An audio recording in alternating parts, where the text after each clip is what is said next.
That's it. Okay. So we have 3.5 now, and for everybody who has participated earlier, then who knows that this is the time for us now to start. So welcome everybody to today's Leica conversation.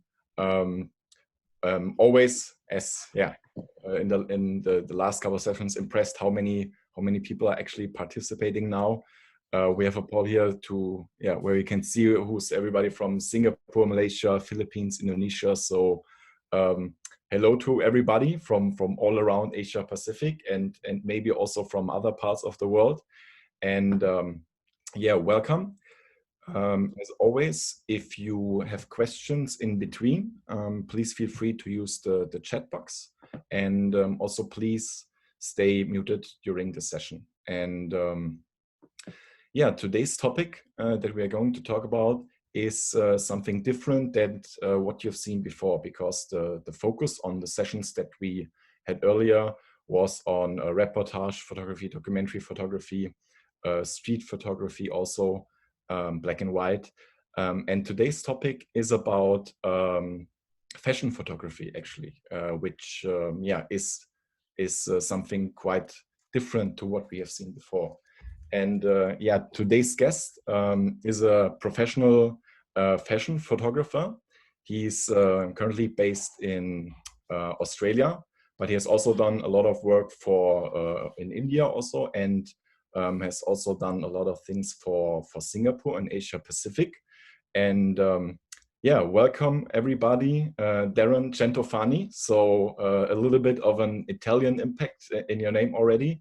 And I think this is a very good start to do fashion photography, that this Italian influence is here. So welcome to you. How are you doing? Yeah, I'm doing well. Thanks, Lucas, very much.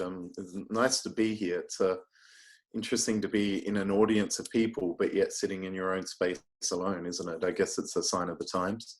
It's a little bit like taking a photograph, isn't it? It's a very solo thing, but then you end up sharing it and it becomes quite an exposed thing to lots of people. So interesting parallel, isn't it? Yeah, I think it doesn't matter what you are doing when it comes to sharing. I think everybody is very proud when they're able to share their results, or in general the work that they are doing.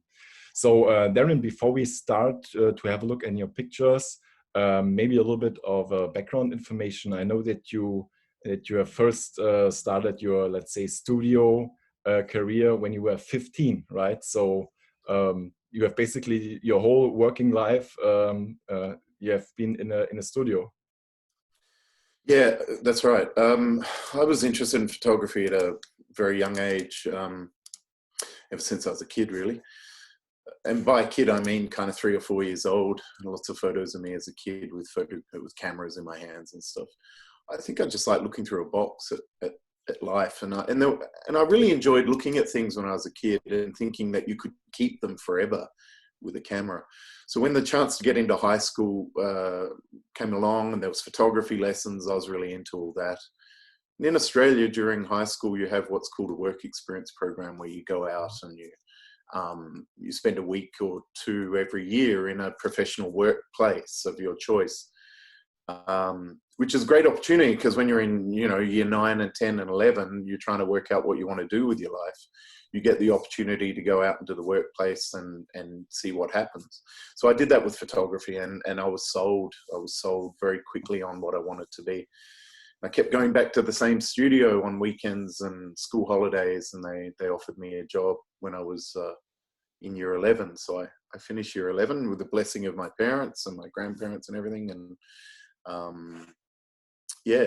sort of started in a darkroom in the olden days, back in 1989, where you'd process film and do photographic black and white prints. And so I sort of learnt it the old school way. It was all medium format back then too, and film. So I was handling a lot of 5:4 sheet film, 10:8 sheet film, medium format. 35mm wasn't really the case, because it was a commercial studio that I was working in.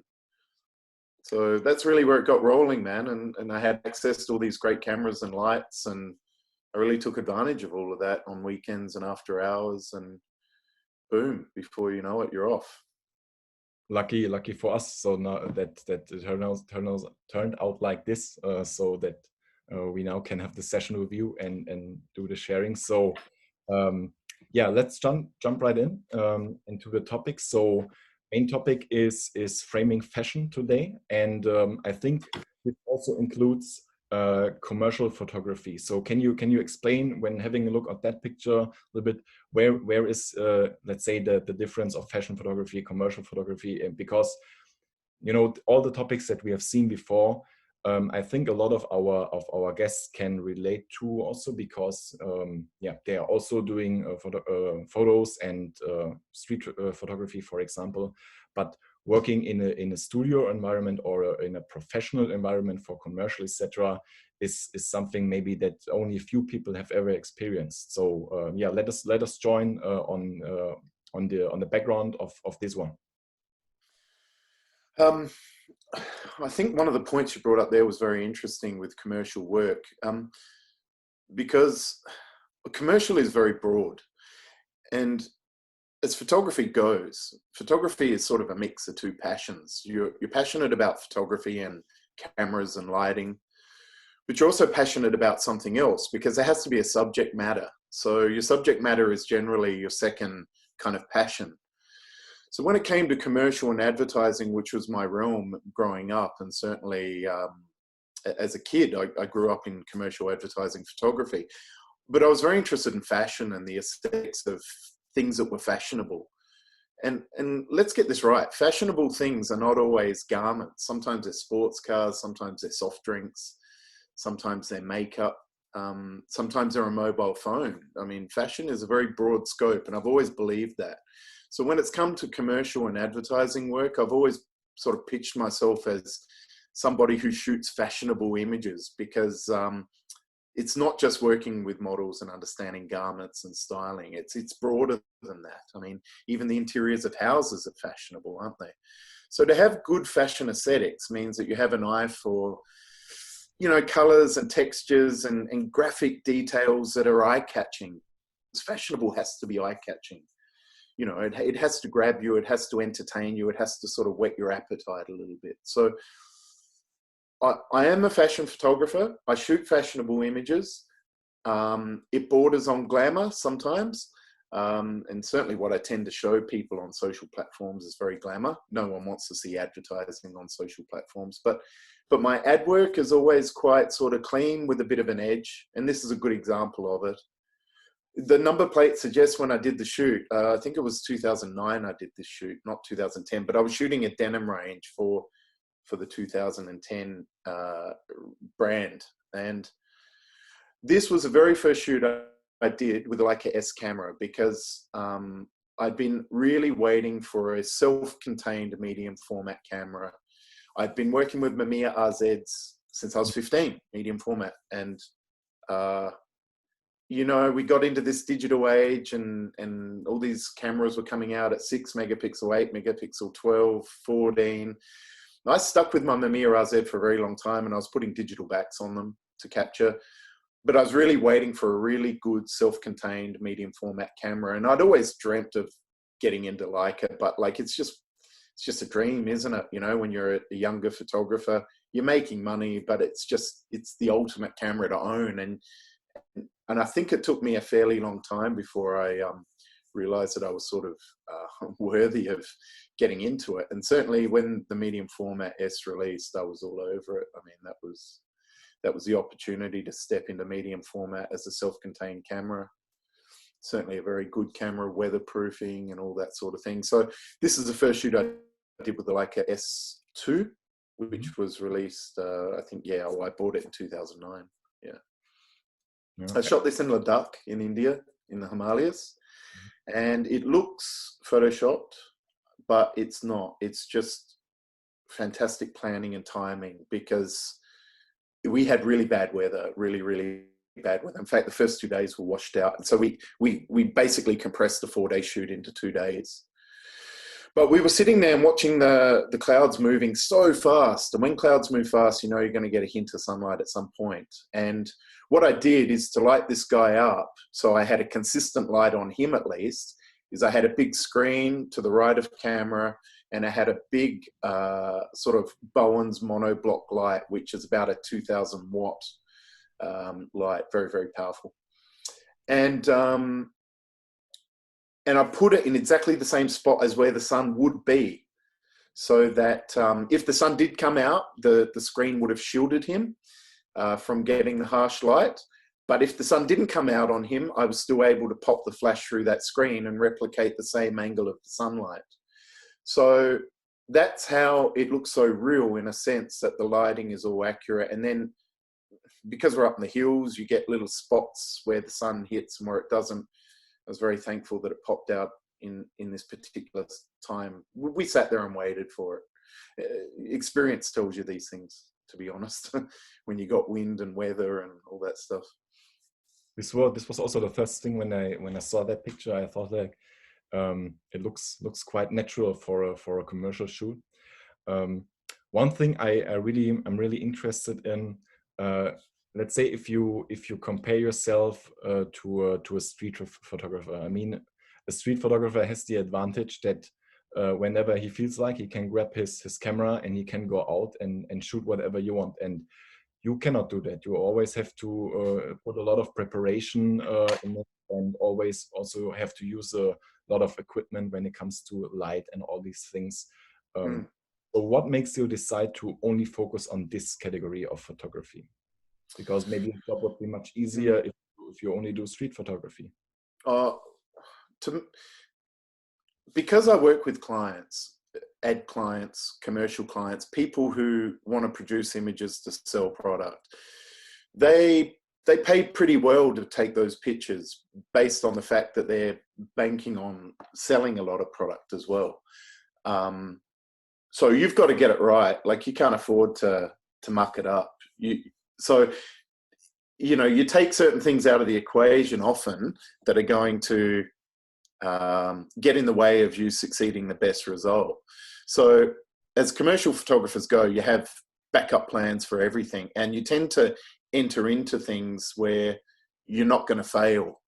So you go into an assignment and you shoot images in a way that you're going to get your image, and you're going to be able to control your image. So that's why you don't just run out of the house with a camera and just hope to shoot whatever you can based on whatever the day gives you. My photography and my image making, and let me get this clear, I make images. I don't capture them, I make them. They're very pre-planned and determined and structured. And then I would say 90% of the picture is shot before the day even gets into the studio or wherever the location is.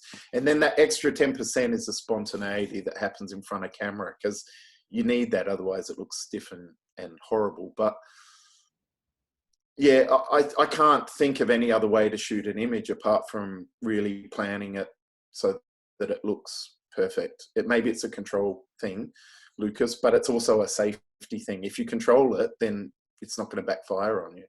Because there are times when you are shooting on location, you can't control those things, and you roll with it, Yeah, you roll with it, mate. But I guess experience allows you to get out of certain conditions with weather and so forth. But most other things, if they're controlled, you're going to nail your shot. Your client's going to be happy. You've justified the costs you're charging, and they can go on and sell their product and make good money. So it's good for business, isn't it?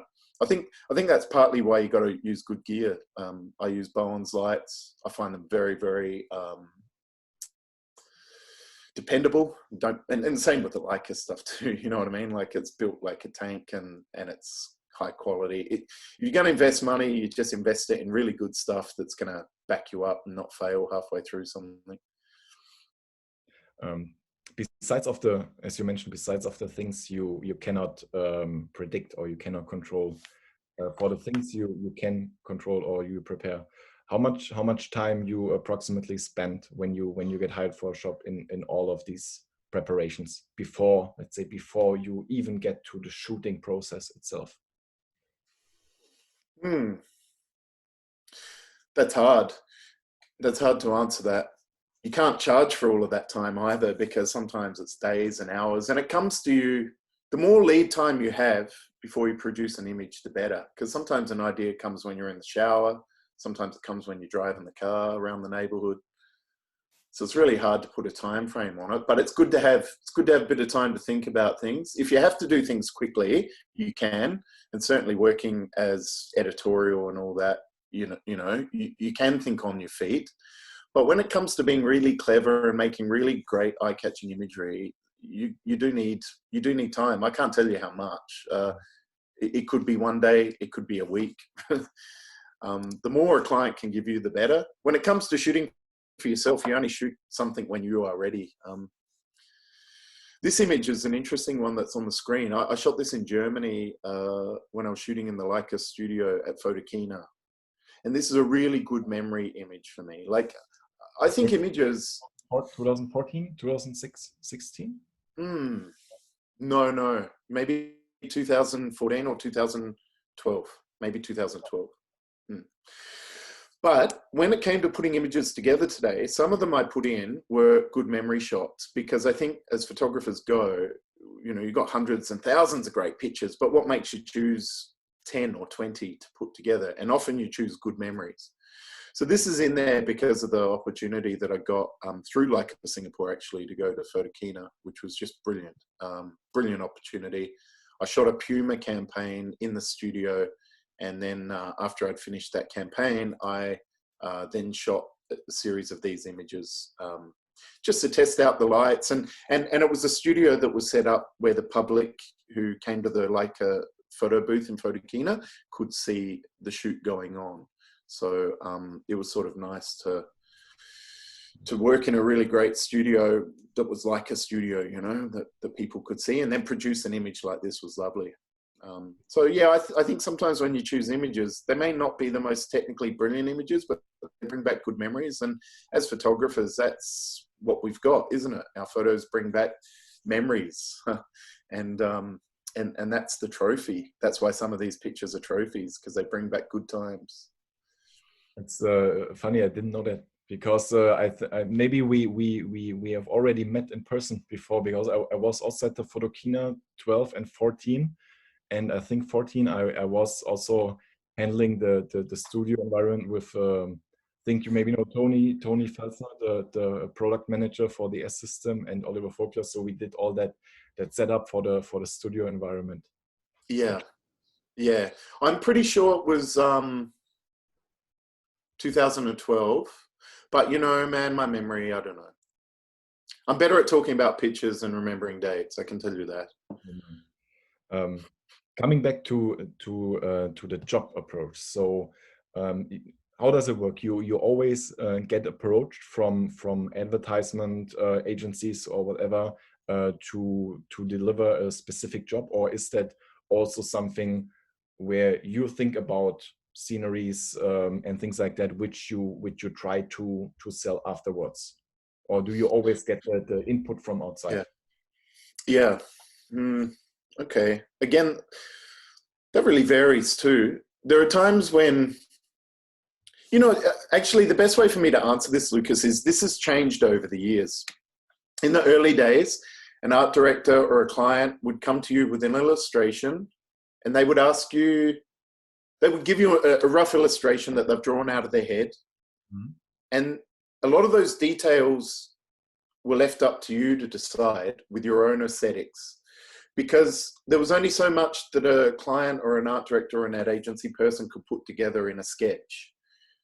Now, unfortunately, and I say this because with the digital era that's come, people just surf the net for reference images, which means they're looking at other people's work and other people's ideas and other people's circumstances of making pictures, and they want to copy them. And quite often those images are put in front of clients who sign off on them, saying, yes, we approve this image. And then someone comes to you with that image and says, right, this is what we got to shoot. Our client really likes the kid's hand doing that and really likes the background color to be that. And we need a window on the left, like this picture. So you think to yourself, my goodness, here I am copying an image of something that's actually not very good in the first place, generally. That's what bothers you, that you are restricted in terms of creativity when you're when the people who approach you have already something very specific in mind what they want to have? They're very fixed. They're very fixed, and you've got to be gentle and manipulate your way around that. Thankfully, if you've been around for a while, you've got a bit of a reputation and you've been shooting, people don't try that on you too much because they know that in this day and age now, they know it's a bit of an insult. 5 years ago, they just thought, yes, this is the way to work. But I think a lot of photographers have kind of said their piece and said, no, I don't like to work like that. You come to me because I make great images. Let me excel anything that you're even thinking about. You give me what you need to achieve. We'll achieve it together, but let me bring out, let me bring out my ability. When somebody pays for a photographer, they're not paying for a male or female person to turn up with a camera. They're paying for a person's background knowledge and skill and experience and technical ability and professionalism and business aesthetics and styling aesthetics and all those things. I mean, that's what a photographer is. We are creative people. So why would you go to a photographer basically with a noose around his neck and say, produce exactly this image? You're just setting yourself up to fail as a photographer when you take that on, because you can't copy something exactly. And why would you want to anyway? So I think if you try to set your folio up and you approach clients in a way that you command respect for your creative ability, then hopefully you don't get put in that position too often that you're being asked to sort of shoot something that's got constraints, you know? There's already one question from Clifford here, who's asking, so let's say if you have to set a percentage, how much impact you have on the picture and how much impact is given from the agency or the client? Percentage concepts. I think as I said, nowadays, a lot of clients, they want you in early.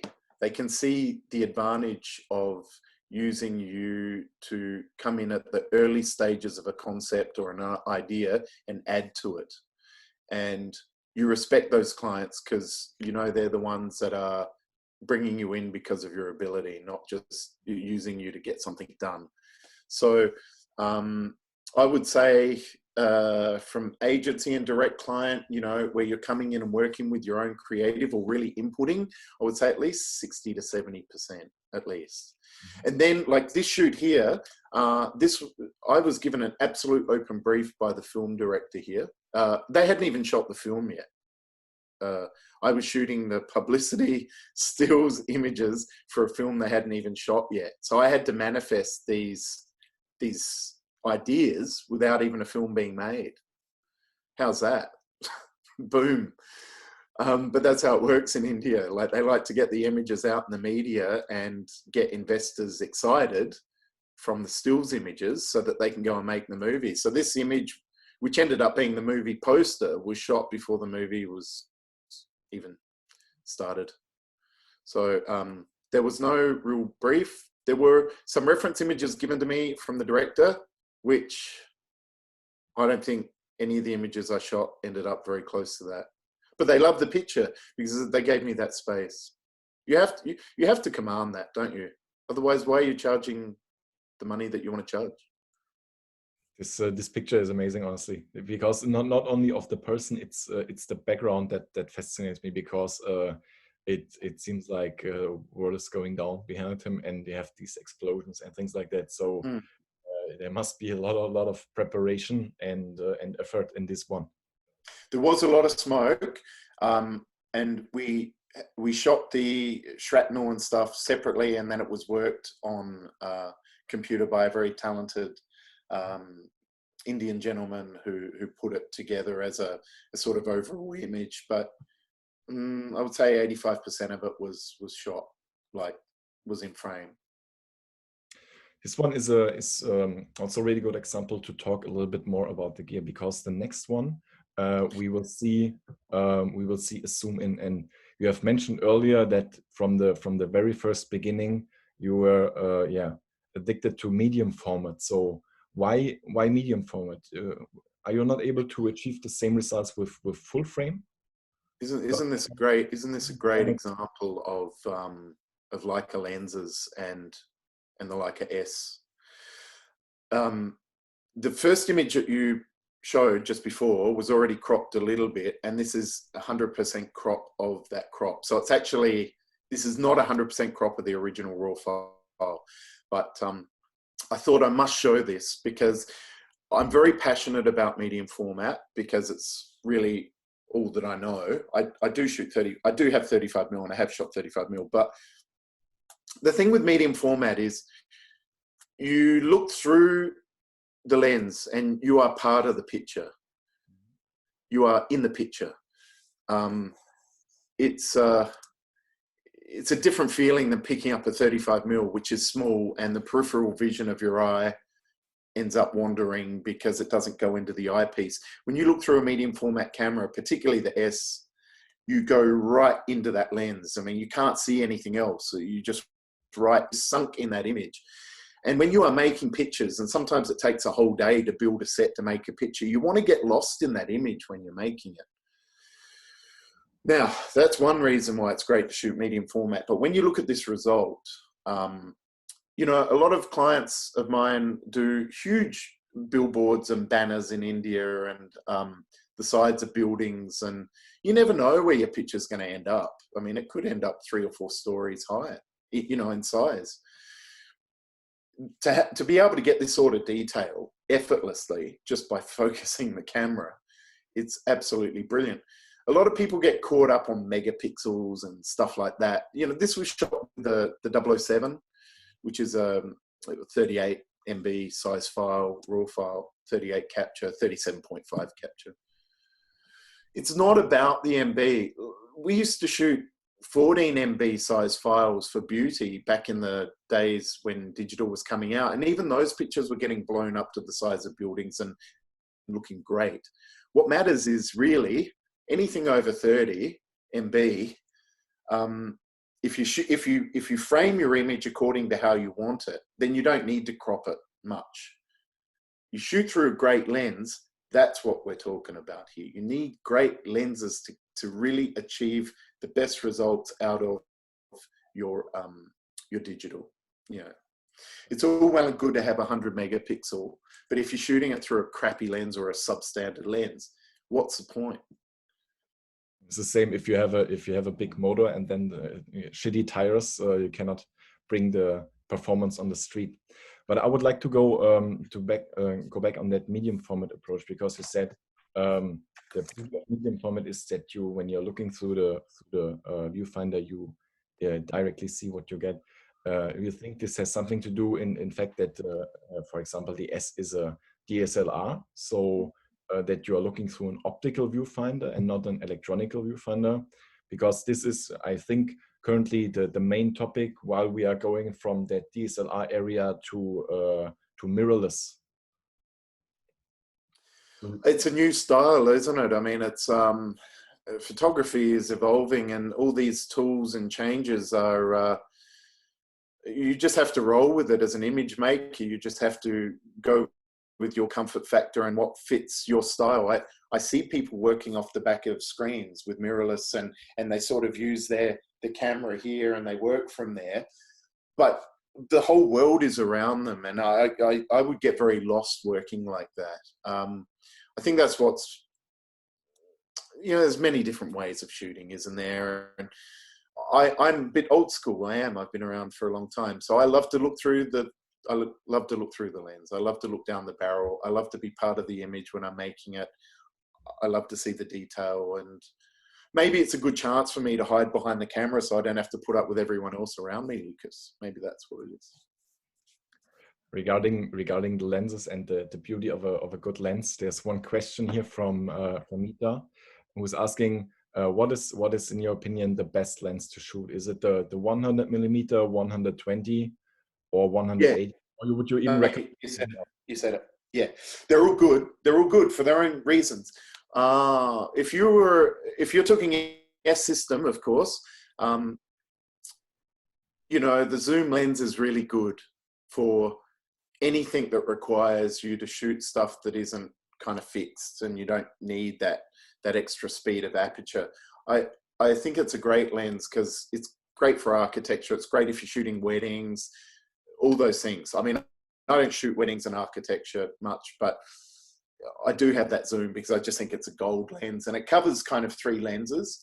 I mean, we talked before about being a commercial photographer. If you've got a 35mm lens, a 70 lens, and a 100mm lens in your kit as an S shooter, what if you're on top of a mountain and your 35 goes down or your 70 goes down because your assistant dropped it or you slipped on some mud or something bad happened? You've got this backup zoom lens, which is high quality for a zoom lens. And it covers you from, you know, kind of 30 through to 90.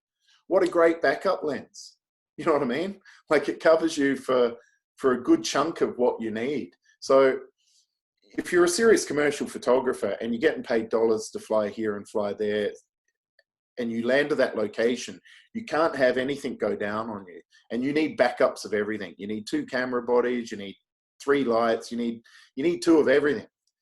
So with the lenses too, it's a little hard sometimes to own 2 of each lens, particularly at the price like lenses are, but you get this zoom and you're covered, mate. So I would say that's an absolute must. But my favorite lens of all is the Summicron range, and I love the 100 f2. I just think that is like the medium format Noc Deluxe, like the Noc Deluxe that is there for M. The 100 f2 is the lens for S, and a big amount of my imagery is it's been shot with that. I just think it's the best lens. Great for rendering skin. It's the only Summicron in the S range, and I love Summicron lenses. They're beautiful. They're my favorite lenses of all. You'll also even on the M system, for that matter. It gets very close to the Noc Deluxe. So when you shoot with open aperture, I've seen some results where the depth of field with the 100 is so small actually that you have let's say if you focus on the eyes, that the eye is sharp, and then the nose is already unsharp. So this small range of depth of field over here. Yeah, you're right. Quite a few of these images that we're about to go through have been shot with a 100 f2. I actually think like that. I conceptualize images in the world of 100mm f2. It's just, that's all I need. Really, that's all I need. I've got about 5 or 6 lenses, and I use them depending on the requirement. But yeah, that 100 f2 any day of the week, love it. Love it. Coming to the equipment, for nowadays, even I think for professional studio photographers, the job's getting harder and harder, right? So when it comes to equipment, do you buy everything you need, or is it also sometimes that you rent a lens or you rent equipment when you need, for example, wide angle that you usually don't need? I like the fact that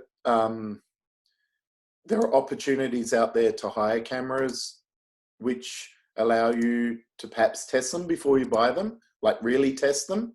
And because, you know, when you invest, you want to make sure you're investing in the right way. But I don't rent anything, to be honest. Every now and then I'll rent lights, only because if I'm really going to thrash, if I'm going to set off 1,000 flashes in a day, I prefer to do that with someone else's lights. So for the small amount it costs to hire that, I prefer to thrash someone else's lights. But I have all my own gear, and I think if you're a true photographer and a true professional, you must own your own gear. How can you go anywhere with gear that's not yours, that you don't understand? I mean, cameras are like children, Lucas. You don't hire children. Why would you hire a camera? Something that's getting more popular in the professional segment. So because yeah, maybe someone I know it is. It is really popular. Like I said, I'm old school. I'm not a fan of it. I think, you know, nothing like having a camera that you own, that you can embrace as your partner, rather than something that another photographer's played with and touched and changed the settings. And I like to know the history of my gear, particularly if I'm having a relationship with a repairer. You know, I like to know the history of my gear so I can make sure it's never going to let me down. So let's talk about a little bit about the picture that we see over here. It looks like it's from above. So as a professional photographer, you sometimes have to go on the ladder and even more detailed angles. I love shooting top angles because it takes gravity out of the equation. And when you get gravity out of the equation a little bit, you can do stuff that visually is a bit weird. If you shoot something from a top angle, but then you bring it up and put it this way on a wall, all of a sudden you've got a change of gravity. And most images are viewed, you know, kind of on walls or on billboards or on TV screens or whatever. So to be able to take something from a top angle and defy the gravity by bringing it back up, I think that's quite cool. And so I've always loved shooting from top angle. Like I've done lots and lots of that over the years. This was shot in Phuket. It was, I mean, this is the beauty of the S system, you know. Unfortunately, this image gets lost in translation, particularly through a PowerPoint doc. But the amount of detail on the water droplets and the stitching of the suit and the chair that she's on, there's even little grains of sand on the bottom of her feet. I mean, it's just unreal. I shot it with natural light, and it was shot in between two buildings. My sister and I did dig up a few plants, and so I was hovering above this set for quite a while some gardeners and my assistant were digging up plants and bringing them in. But it was in a hotel resort, and this was legitimately there. We just sort of clustered a few more plants to fill in a few gaps. Do you have to care about all these things when you get hired from somebody? Or do you just have to focus on the shot? So all the environment, the right model, the right clothes for the model and things like that. Is this everything in your control? It's cool that you ask that, because not many people think along those lines, Lucas, but I style my own images. I'm at the point where for the last 10 years, I've been styling my own images. It's part of, particularly the stuff I shoot for myself or projects like this swimsuit calendar, which was for a client. Sometimes on a big commercial shoot, you're so ingrained in working with a client and working with an agency and all that, that you can't be, your brain has to be only in photography. But when it comes to making images, I particularly like to be part of the whole look. So I style the shoot. I come up with the look of the image that I want, and I'll explain that in a minute. And I detail it heavily, and then I go out and source what I want.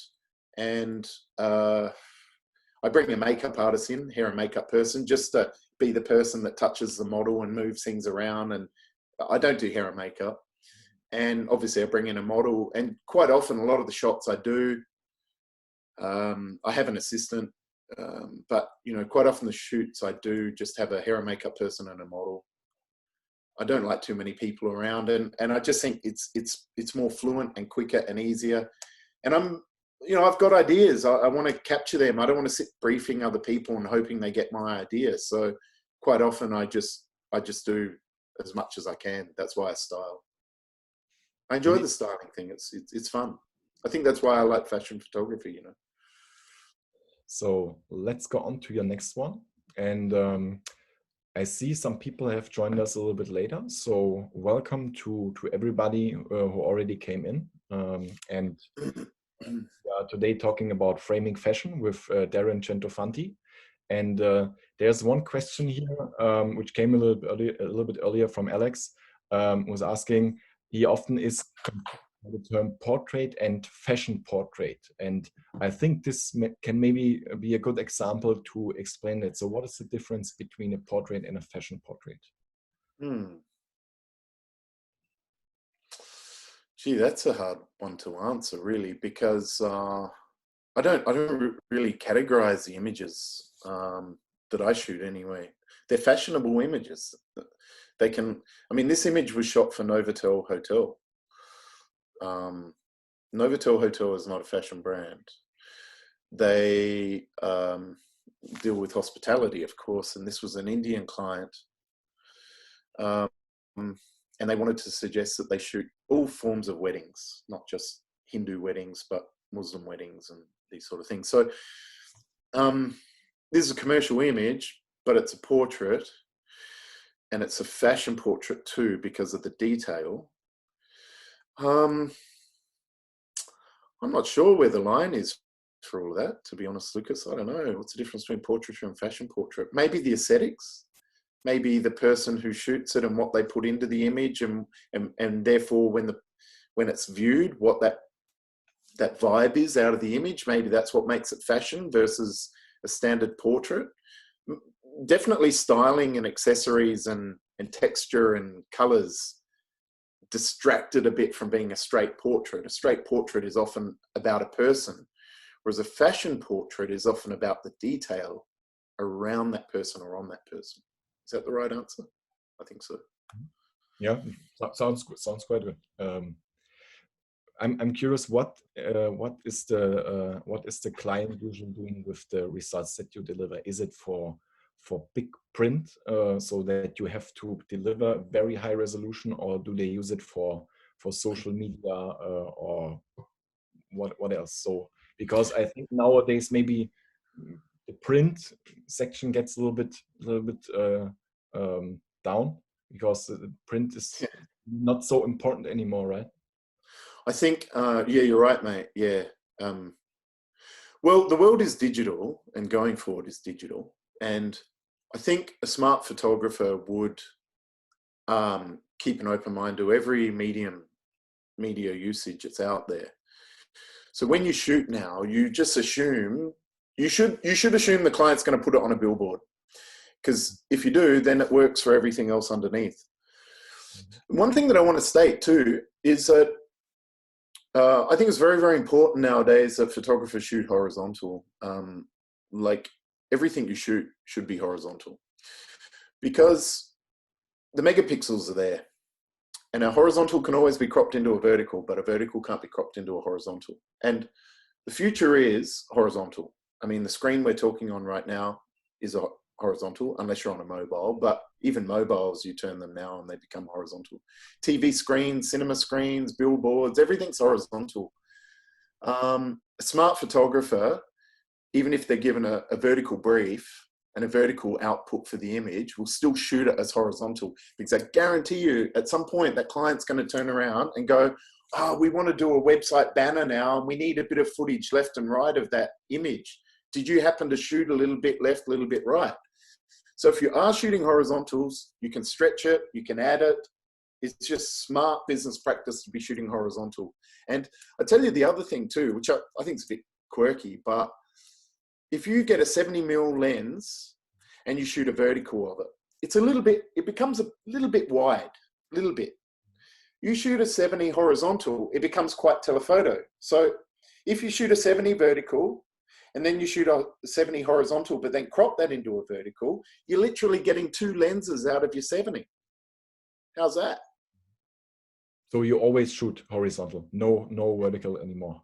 I guess what I'm saying is the focal length of the lens can change if you're shooting horizontal or vertical. If you're shooting a horizontal, that 70 can become a 90. If you're shooting it as a vertical, then it remains a true 70. But I like to shoot images as horizontal. But coming to that, it means that the resolution is still very important today. Absolutely, but when you're shooting with anything that's 37, like we are here with the S system, although the new S is much higher, of course, the S3 is at 64, I think. But it boils down to lenses too. It's an equation of megapixels and good lenses. Like I said, mate, anything that's really over 20 megapixel, unless you're really cropping 80% of the image out, which I think as photographers, we generally shoot to crop. If you're giving a brief by a client to capture something, 90% of your frame will be what you want that finished image to look like. You might allow a little bit of bleed around it, but generally you shoot according to what you want the client to use. You don't shoot this little thing in the middle and crop all that space out. That just wouldn't make sense. So you maximize your megapixels, and a good lens just takes it that next level. Coming to colors, there's one question from Clifford here. Back for the good example over here. So what is your workflow in terms of color calibration? You have a color card on set to calibrate the tethered monitors? Yeah, I do, but I don't. I don't get too technical on that. I think, again, if you know your camera and you understand the color of light that you're working in, whether it's shade or sunlight or with flash, and you've got the settings, you understand your settings on your camera, what degree Kelvin you're going to achieve if you go to this setting or that setting. Things can be tweaked so easily with raw files, can't they? And the beauty of the medium format too is that it's got such a dynamic range. So dynamic range is an exposure. It pertains to exposure. So even if you were grossly underexposed, you can still pull out fantastic detail with the medium format. The Leica S medium format files, I think, have 13 stops of dynamic range. I think it's 6 in the white zone and maybe about 7 in the black zone, or could be more in the black zone actually. So, you know, your colors are always going to be relatively true, even when your exposure's so out. So I don't get too hung up on it, you know. I don't get too hung up on it. In a case like this, there's a lot of red in the image. There's a bit of red splashing up into the skin, and I think if you take too much naturalness away, images can look a bit fake. So sometimes to capture what the real color is more important, and then go back and adjust it later rather than try and adjust it through the camera. Your camera should be as honest as possible, shouldn't it? And I think this is something that our customers really appreciate, and Leica customers, because you hear very often this Leica look, and I think the colors is that we provide is very, very natural. And for those who don't know, we have actually a own department in our R&D which is only responsible for the color management of the sensor and things like that. So I think when it comes to that, true colors here. But can I tell you something interesting about color, Lucas? Yeah, sure. You know, in the olden days when you shot film, depending on what film you shot, was the sort of the color base of your film. So think about Fuji. Fuji used to be sold in green boxes, and Kodak used to be sold in yellow boxes, and Agfa used to be sold in red boxes. Now, all of those films were true in their color base. Agfa was always a bit magenta and a bit red, and Fuji was always a bit green, and Kodak was always a bit warm and yellow. But I mean, the same goes with sensors nowadays, doesn't it? Everybody has an opinion on the different types of sensors out of different camera manufacturers, whether it's a bit magenta or a bit green or a bit yellow. No, but I think, of course, it's the own preference. But I think we got a lot of feedback from our customers that they really like the colors that are coming out of the Leica cameras. So absolutely, and certainly for skin tone, it's just so pure and true. The Leica lenses are just unbelievable. I know I keep harping on about that, but I can talk with great clarity about being successful in photography. It's about your lenses, and that's why you get into Leica. You get into Leica because those lenses take your images to another level. On color, on rendering. I mean, I talk passionately about this because I was always fascinated with the Leica brand as to why their lenses were good. And now I shoot through them. I just, yeah, it's mind-blowing. It's mind-blowing. Every time you shoot, you get your images out and onto your screen, and you just can't believe how it's rendered skin tone versus bright colors, and even images like this, which are shot in color and then converted into black and white, and just the detail that you get. Much colors to the black and white. Yeah, I mean, I think I'm very opinionated, Lucas. I say this, I think a good photographer is one who can understand color, because we see the world in color, and it's very, very hard to make a good color photograph because it's a standard. Everyone's used to it. Black and white is out of this world a little bit. And so we don't see in black and white. So to see an image in black and white all of a sudden gives us this look and feel of an image that's different. But to be able to achieve a really great color image, which is something we're used to seeing every day of our lives, that's pretty special. And I think to be a good photographer, you've got to be a good color shooter. And we know this is true because sometimes you take a crappy photo in color and to save it, you turn it into black and white and it looks like a masterpiece. Well, that's an interesting opinion, actually, because of course, I mean, we are able to see colors, but if you have a look on a sensor, it's actually the sensor can only see light or no light. So you have to teach the sensor how to see colors. So the pure process of taking a picture is black and white. Yeah, yeah. Interesting. Interesting that Leica had this M monochrome, isn't it? It's fantastic. What an amazing camera to release in this day and age. A camera that's dedicated to black and white only. Like, you know, it's just amazing, amazing.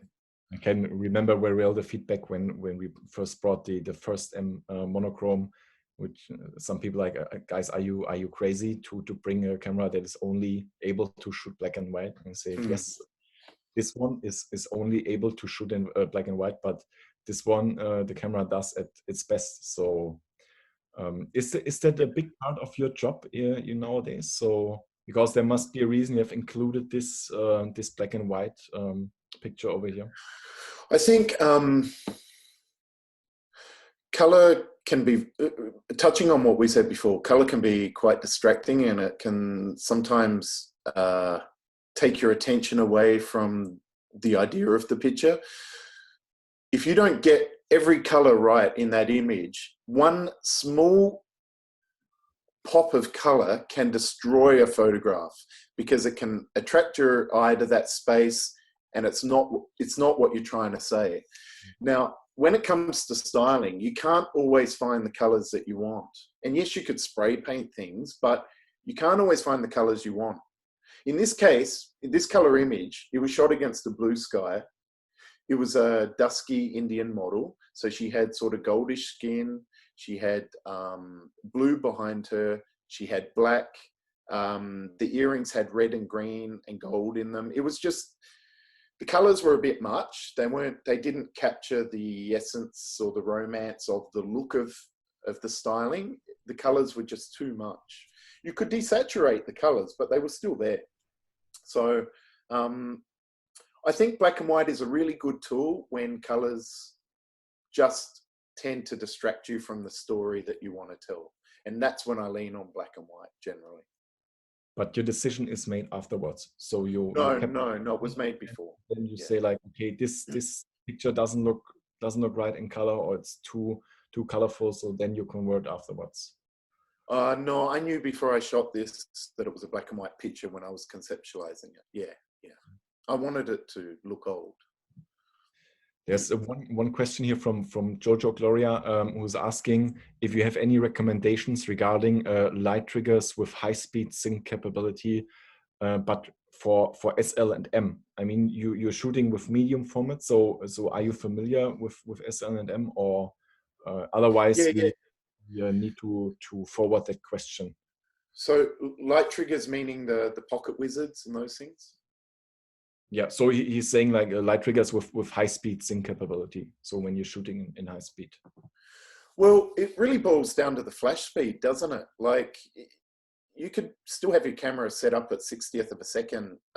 It's all about the flash going off fast. So it's not about having a high shutter speed and trying to sync up your pocket wizard or whatever sync you're using to go off at that speed. It's really about the flash going off at a speed, because flashes go up like a curve and drop down. And so the longer your shutter speed, the more of that flash you capture. And if you can work with, I mean, there's some really sophisticated flashes out there now that go off at 6,000ths of a second, where even if you're shooting at 1/25th, you're still getting 6,000th of a second flash. So I would suggest don't put too much effort in trying to find a sync that's going to keep up to speed. Find flash gear that's going to go the speed you want. So let's go on to the next one, coming back to color. And there was one question earlier from Batman, which was related to an earlier picture, but I think this is a general question. So when it comes to shooting portrait, what do you focus on? You focus always on the eyes, or sometimes on the hand, or even other parts of the body? Because I've heard that there's a golden rule of photography, always focus on the eyes, or is that a rule that you can break? It's a fair comment, Lucas. When you meet someone in real life, you look at them in the eyes, it's just polite. And if someone's not looking at you, then you can explore other parts of them, because it's not deemed as rude to be looking at somebody if they're not looking directly at you.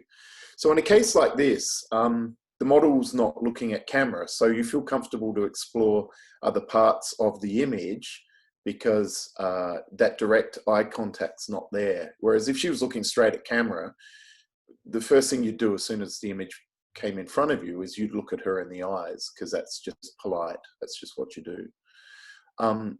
I think when it comes to making images, particularly like this, it's very simple styling, but I'm trying to put the energy into the earrings and the styling more than the color tones. It's not about meeting the girl, it's about the atmosphere and the styling around her. So I think there's a time and place for model looking at camera, and there's a time and place for her to look it away. And it's really about what feels right with what you're trying to say with the image. But you say if somebody is looking at you, there should always be the focus on the eyes. I think so. I heard a story about Playboy magazine in the 60s. They used to shoot the models looking away, and apparently sales were really high then because people were comfortable, I dare say men, were comfortable looking at the images because the models weren't looking straight back at them. Whereas in the 70s, they changed that because the 70s brought in a different sort of liberation, and they started shooting the models looking straight at camera. And so that all of a sudden sort of forced people into a corner where they felt that they were looking at someone that was looking at them. And subsequently, I think sales dropped for a fairly long time there because people weren't comfortable looking at photographs of people where they were looking back at them. It's a funny story, actually. It's like, you know, that some statues, it doesn't matter where you're standing, even right in front of, always looks like they are. I like those statues. Yeah, I like those statues. I wonder if there's someone inside there, Lucas, having some fun. So let's go on a little bit over here, and in preparation of our conversation, this one really catch my eye because you are actually preparing your shoots that you want to do, and you're not only preparing them in your head, you basically scratch it down, what we see over here. Yeah, I do. This is detailed, so I'll have to keep it short. I'd be really keen to talk about this in detail down the track, maybe during another workshop. But in brief, you know, this is how I work. This is how I produce images. Sometimes these sketches take a while. Sometimes they're weeks. Sometimes they're days. And, you know, I just layer them as the ideas manifest. And I like to work like this. It gives me a chance to share my idea. You know, it gives me a chance to share my idea with the hair and makeup and the model. I don't use references. I don't look at other photographers' work. So, but does it always comes out as you expect, or are you sometimes disappointed? Yeah, it does. Yeah, it does. Yeah. It does. Well, I think so. I mean, okay, I'm not a good illustrator, man. I'm not. I know what you're saying here, Lucas. But I understand the information on there because I can't hold much in my brain. You know, I'm not a smart guy, man. I'm funny and creative. That's it. But I can't keep so many details in my head. So I must get it down on paper when I think of it. Otherwise, I could lose that idea. So that's why I've got these things, so I can just add to it. I could be in the car and all of a sudden I think of this hat. Now go home and quickly add it to the notes. And so by the end of this sketch, which has been added to along the way, I've got like a whole concept and a whole idea ready. And I generally always achieve what I'm, yeah, of course, I always achieve what I'm after. Yeah, I do. Like I said, I'm 90% planned, and then I leave 10% to spontaneity on the day. Sounds good. I think not everything is supposed to be planned to 100%. So that's where the creativity kicks in. Yeah, amazing photos don't just happen though. I mean, they can, but like if if you're getting paid by a client and you need to bring something home that day, then you better be planned and you better have all your ideas ready, and you must back yourself to capture it, because you've got to go home that day with an amazing shot, and you can't just say, oh, well, it didn't happen today, you know. So I guess the mindset is being really organized. So look, this thing on the left is detailed, and I could go into the thinking of that a lot deeper. I mean, I've got hundreds of images and hundreds of sketches that I could put together and really discuss how to go and make a great set of images. But we don't have that much time today, I think. Okay, let's go on a little bit to the next one. And I would like to add one question from Alex. He's asking, when every audience is viewing your work on a different screen or print, do you feel a need to calibrate the one used for your post-editing? I think if you're working with a regular client and you understand, like, for instance, magazine and editorial, you understand their print press, you understand who processes and does the imagery and the layout. So you tend to know their method and their channel, and you might work according to that on a regular basis. But generally nowadays, I think, because, you know, the whole thing has changed over the years, you tend to shoot according to what looks best on a screen. But my screen, your screen, their screen, you know, it's a bit tricky. That's a bit tricky. It's really good to get to know your client and get to know their system and who they're working with, and maybe even go and meet the printer and meet all these people, so you can be educated about what sort of file to give them and what sort of calibrations to work with. What I'm very curious also is when it comes to the interaction with your subject. So, for example, now we have two models. Most of the time you have one, but it's also a big part of a fashion photographer to make them feel comfortable, and also to be able to to let them know what you want, so that they are able to. What is your approach here? How do you interact with them? Yep. If you shoot good pictures, models want to work with you. Good models want to work with you. That really helps. When you got good models, they know what they're doing, and they're patient, and they're quick. And I'm also very quick. I mean, a good shoot is a quick shoot. Everyone has energy levels, and you want to capture that spark of energy as soon as you can. The longer a shoot goes on, it's only going to get worse, not going to get better. The shorter the shoot, the more chance you got of grabbing that magic, particularly when it comes to a bit of spontaneity.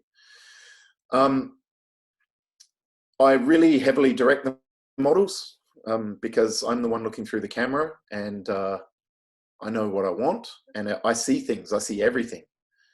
That's my job. I get paid to see everything.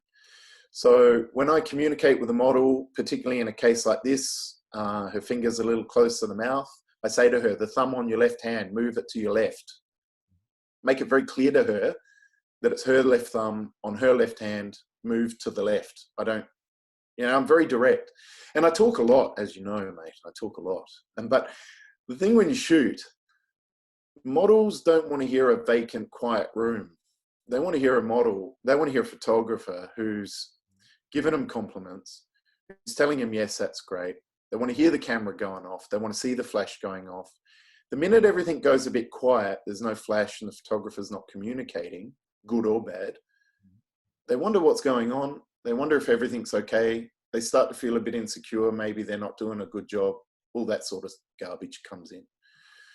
I think as a photographer, you've got to keep the atmosphere up and the energy level, and you've got to use your voice, and you've got to talk, and you've got to be funny, and you've got to give eye contact. Don't always look through the camera. Try to maybe have the camera on a tripod where you can eyeball the model directly. Keep telling them it's great, and put yourself a limit. Say, I'm only going to shoot 30 or 40 frames here. I'm going to shoot 15. Then I'm going to take a bit of a break, show them. Then I'm going to shoot another 15. And then I'm going to shoot 5. And I'm just going to nail it in that last 5 or 10. And you know, you don't stop and put it on the computer in between either, mate, because no one's got the energy for that, back and forward, touching their hair, touching their makeup, changing their clothes. When people are in position, it's bang, bang, bang, you go. You might walk away from the camera and show them the image on the back of the camera quickly, just to give them that little bit of excitement that it's looking amazing. But you make it quick, you make it short, and you talk a lot. And models, they really respond well to that. They really like it. You know, they love energy because they're excited to be photographed too. Let's not forget that. So if you give them good positive vibes, then they feel on top of the world. And then when you make these sort of images like this, then they keep coming back for more, you know, and that's the sort of people you want to work with, you know. But this sounds like you most of the time working with professionals, so it's not you don't have the beginners where you have to tell them what to do and things like that. So most of them they already know. Yeah, sometimes I do. All photographers come across people that don't get in front of the camera very much, but that's where you've got to use your personality a little bit to make people feel comfortable and make them feel good. And yeah, try to get on. I mean, you got to get on everyone's wavelength, whether they're a celebrity or someone who's not in front of a camera or even a model. You've got to, as a photographer, you've got to duck and weave and sort of merge into their personality a little bit, you know. There's one nice question here from Chu Chong, who was asking, what do you use when you are not working? So for your private joy, do you also use the S system or something else? No, I love the Deluxe. The Deluxe is a gem of a camera. I love it. It's got beautiful video capabilities, and it's just pick it up and you just turn it on and you just shoot it. It's got autofocus. It's just brilliant. I love that camera. Deluxe Nice. camera. When coming from medium format and then to a compact camera like this. It's a brilliant camera, mate. Look, I've been all my family photos of kids, just the Deluxe. I love it because, you know, I make pictures. You know, the camera is a bit of a hammer for me, really. I make pictures. So when I pick up something, it's either technical and complicated because that's the attitude I'm in, or it's relaxed and happy, which is also the attitude I'm in. So the Deluxe is just such a beautiful, technical, affordable Leica camera. And quite honestly, it'd be a great backup camera too for professional reasons because, you know, it's shooting high enough megapixels and the quality is pretty good. And let's face it, if you're in trouble and you need a backup camera, you've got this little Deluxe in your bag, that could save you. So you always bring your Deluxe to the set? I have a couple of them. I love them. They're affordable. Why wouldn't you have a couple? Let's say a little bit more on the S. So you said you started with the S2, and I think when Leica released that camera, this was quite a big milestone for that, because at that time some knows the company was not doing very well, and then there were some investments in R&D, and then they came up with the S medium format system. But when you have a look on it today, I mean, there are already some medium format cameras with 100 megapixel.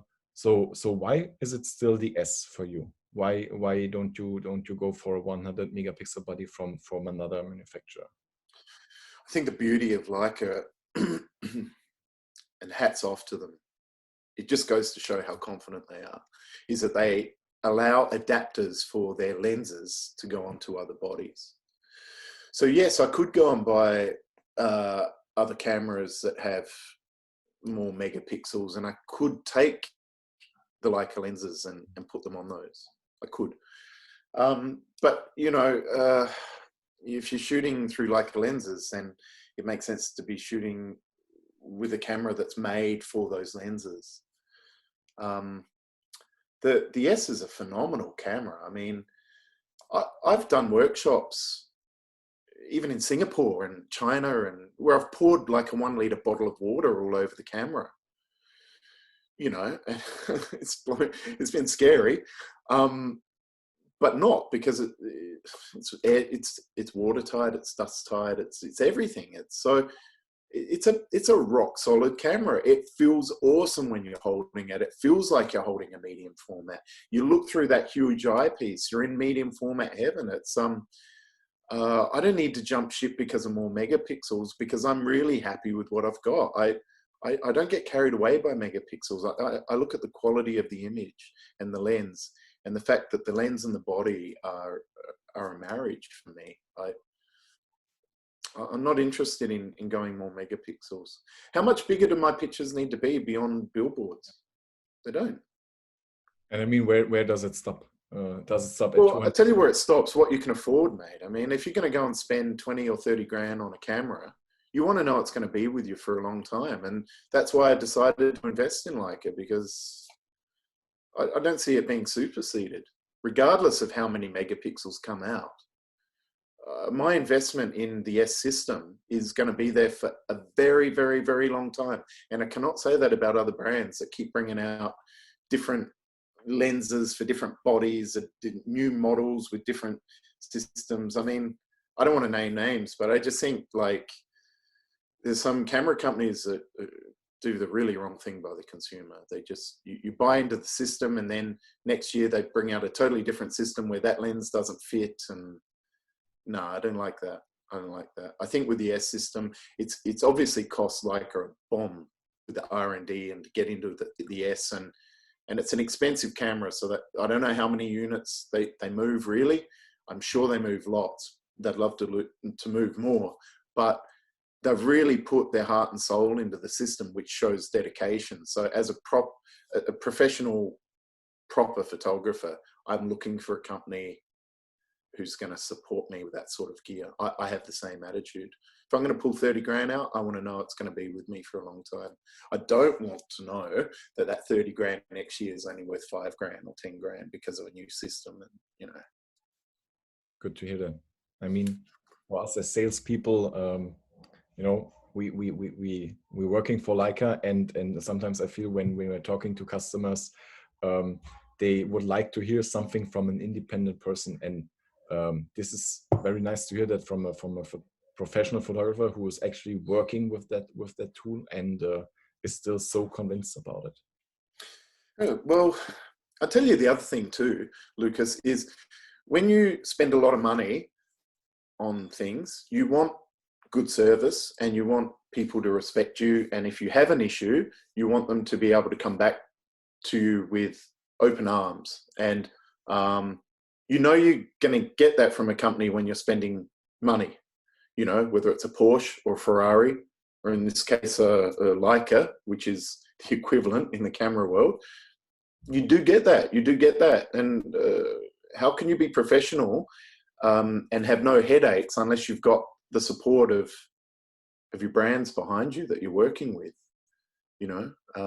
So you may pay more for good gear, which is already justifiable, but to get that service along the way.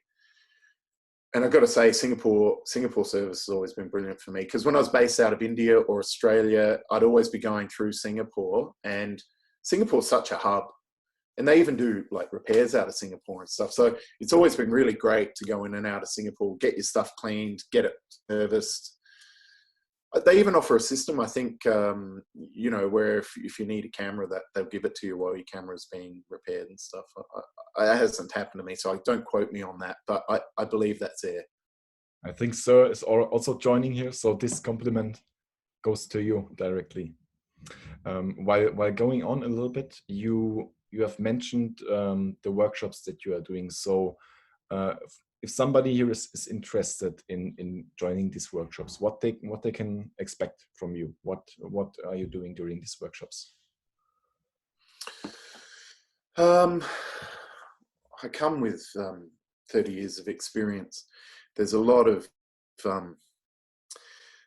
stuff that you don't just organically talk about until you're in a situation where you know you've got the time to talk. So when it comes to doing workshops, Lucas, and it's intimate, and you're with a detailed sort of collection of people that are really interested in understanding certain things, you can really target your conversation and your ideas and your knowledge to help them in the way that they want to be helped or learn. So a lot of the workshops that I've been doing now for a very long time, I always enjoy doing them because they always bring up sort of sections of knowledge in my mind that I know I've got, but I don't always get to share. So I think the great thing about being involved in workshops and what I give to workshops is quite a lot, and there's a lot behind the imagery that I can explain in detail and how it's achieved. And although I'm not a big fan of photographers looking at other photographers' work, I do think workshops are good because it's not about studying photographs. It's studying about the concept of making photographs, and it's understanding the nuances towards how you approach things and how you do it. You know, it's not about studying an image and trying to achieve that in your work. It's what's that saying? Like, give a man a fish and he'll eat for a day, teach him to fish and he'll eat forever, kind of thing. So how they can approach you for that workshops? I think there's... Well, I do quite a few workshops through Leica, Lucas, as you know, and you know, the new S is also.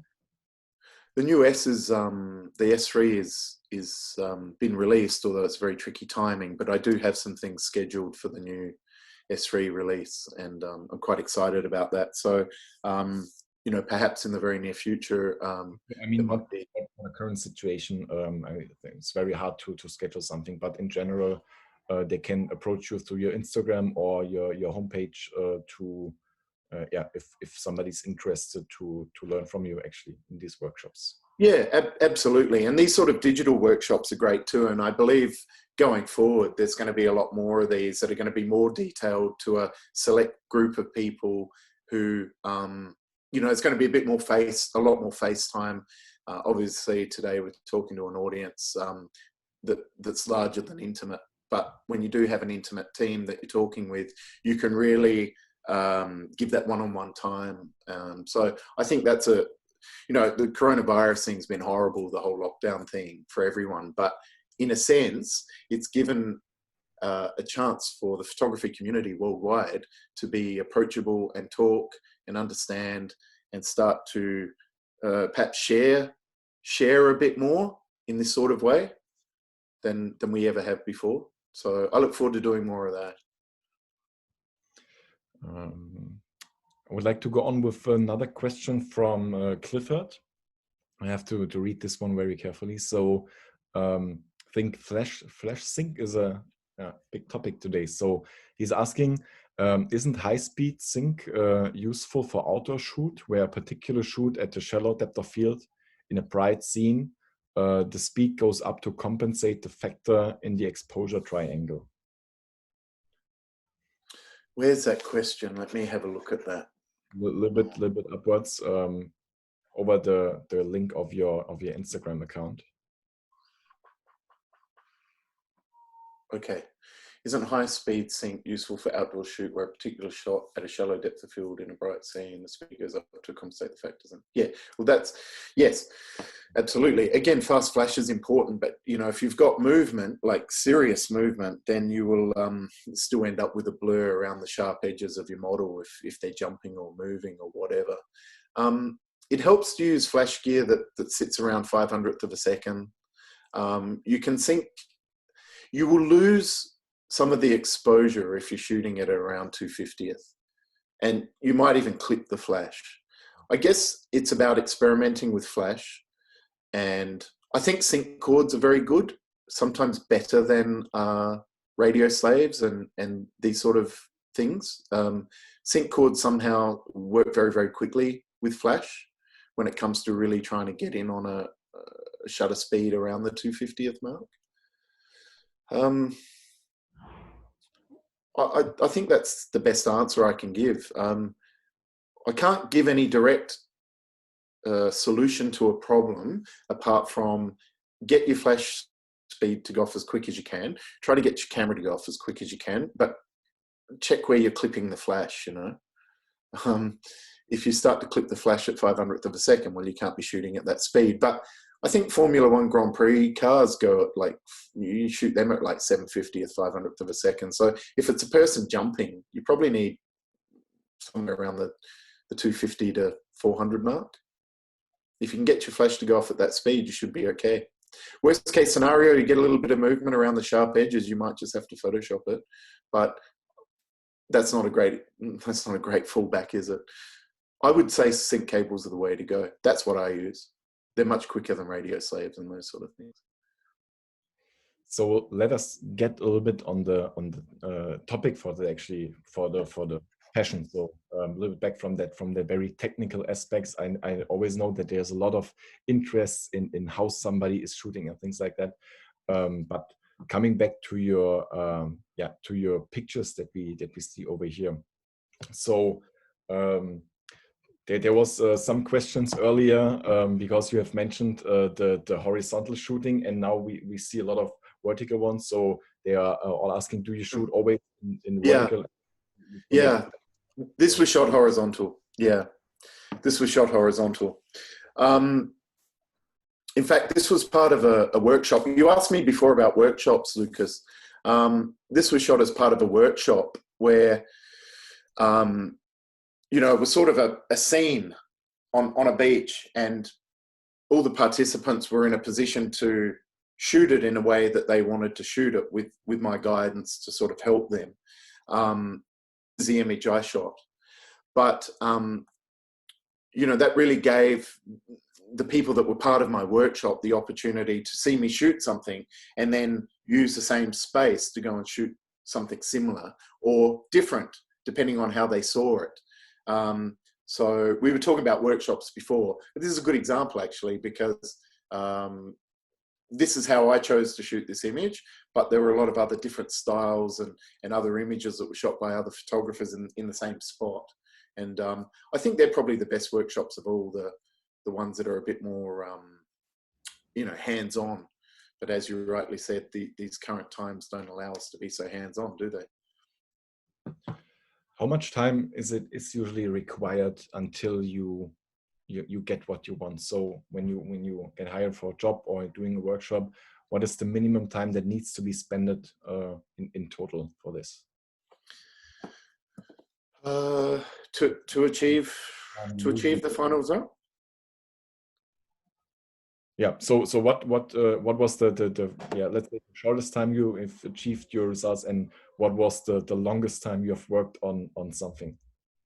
Is there like an average? You say like, okay, I need always 2 to 3 days, or I need it to be done in 1 day, or does it always depend on the? That's the beauty of photography, isn't it? Like every day is different, every shoot's different, everything's different. That's why you get into photography, because it really is just such a diverse world that you sink yourself in. So there wouldn't be a straight answer to that.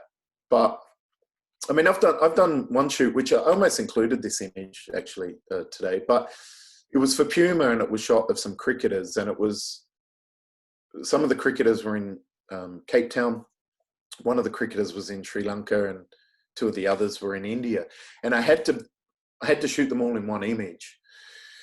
And the logical thing is, oh, well, you just Photoshop it, but it's not that easy, because they had to look like they were interacting with each other in a set. So I had to build this set in Mumbai and get the 2 Indian cricketers in, and I got body doubles in, and I did a casting, and I had to get the skin tone and the body shape and the height and everything right of these other cricketers that I was then going to go and fly to Sri Lanka to shoot and South Africa to shoot.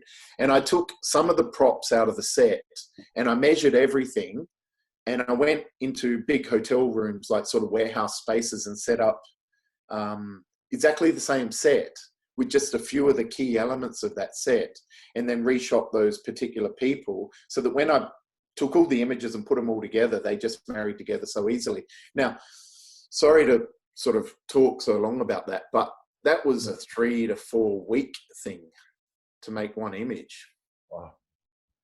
I think that also shows how important it is to rely on your equipment. So imagine if you prepare all those things, you hire everybody, you hire the model and things like that, and then when you are ready to shoot, then the equipment is not working. So there must be. Yeah, you don't want that. And that's a beauty too of owning your own gear, is that you've used that light, so you're going to achieve that same look with a light. You've used that camera and that lens, you know, so it's the same. Do you like this picture? Yes, sure. I mean, Because I did shoot it as a horizontal, but the island, the rock island behind the model finishes on the left and on the right. So the sky kind of, it's a bit white. So I chose to crop it just obviously because of the, you know, the beauty behind the model, the glow behind the model. But I did shoot it as a horizontal. It doesn't have the impact as a horizontal. I think when looking at those pictures, everybody is a little bit jealous about your job, working the whole day with this kind of women. Well, she was pretty angry with me, that girl, man. She was a Brazilian. I can tell you they're feisty, and she didn't like, you know, what was happening to her hands on that tree. So it had to be pretty quick, and I copped an earful every time we threw her back up in that tree. So yeah, I didn't get many opportunities. So while it looks all very nice and sweet, you know, I was copping a fair bit from her, but she loved the picture afterwards. So that was good. So this one also a Brazilian? Was it in the same? This is an Indian model, and I shot this in the Maldives. Most people, when you shoot the Maldives, you go down for the water and sand.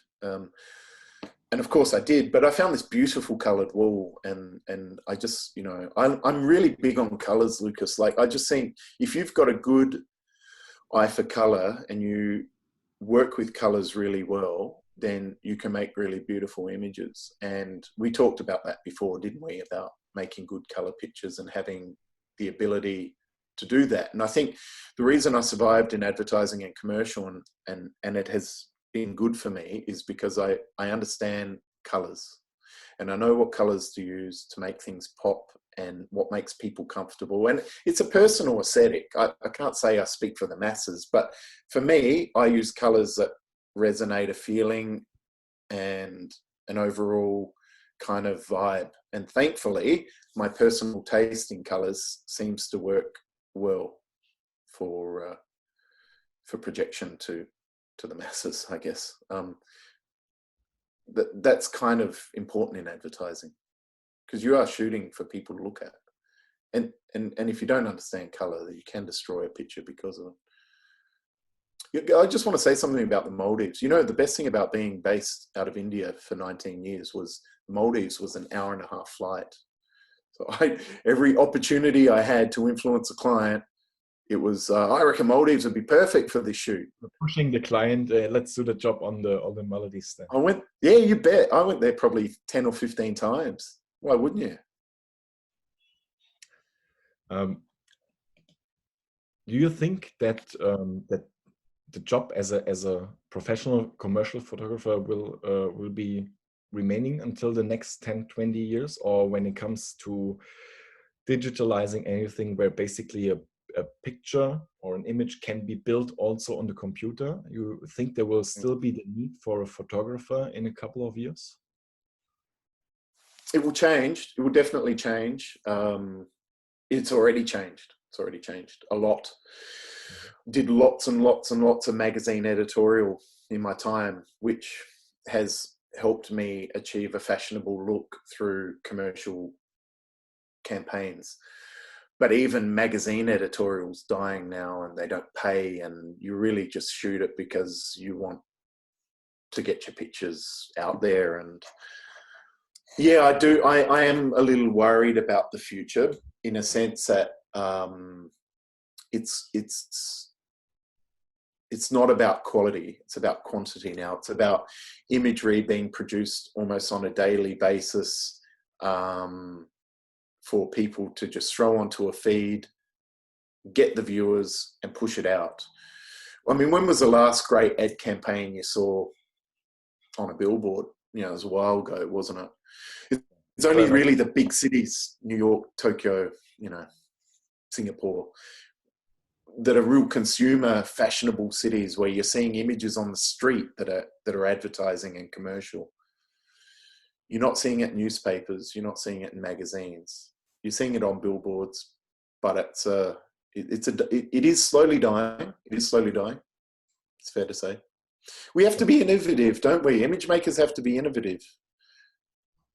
Look But what's taken off. Then I don't understand why this megapixel race is increasing so much, because when there's a decreasing need in making these big prints, why do you have higher resolution? And because, and I think a lot of people know, higher resolution comes with disadvantages when it comes to light sensitivity, ISO, and things like that. So yeah. Yeah, Things are a bit out of whack in the system of the world. I think they're all sort of correcting themselves slowly now in a unconventional way. So I think things go in circles. True artistry in photography is not necessarily being appreciated as much anymore. People want things quickly and they want it cheaply, because honestly speaking, that's where it's going in advertising now. But you know, you've got to stay a bit true to your what you stand for, and you've got to seek out the clients that are probably searching for people, what you can offer, and you've got to evolve. I mean, when we went from Polaroid and film to digital, a lot of photographers dropped off the wagon there because they just weren't prepared to get into working on a computer and doing Photoshop and understanding all that stuff. They just decided, I can't go forward. This photography is going to change. It's going to die. Of course, it hasn't. It's improved. So I think, you know, with everything, you just have to evolve. I mean, nowadays you're getting these beautiful cameras that allow you to shoot film footage. You're an image maker. You don't have to be stuck on shooting stills images. Use your aesthetics and put it into motion, and you still use the Leica S to create motion, and all of the Leica cameras you shoot film. But is it true that that a lot of let's say advertisement agencies now require still and motion content? Yeah, I worked as a creative director in an ad agency last year. I've always wanted to be in advertising, so an opportunity was there, and I worked for a big ad agency here in Australia as a creative director.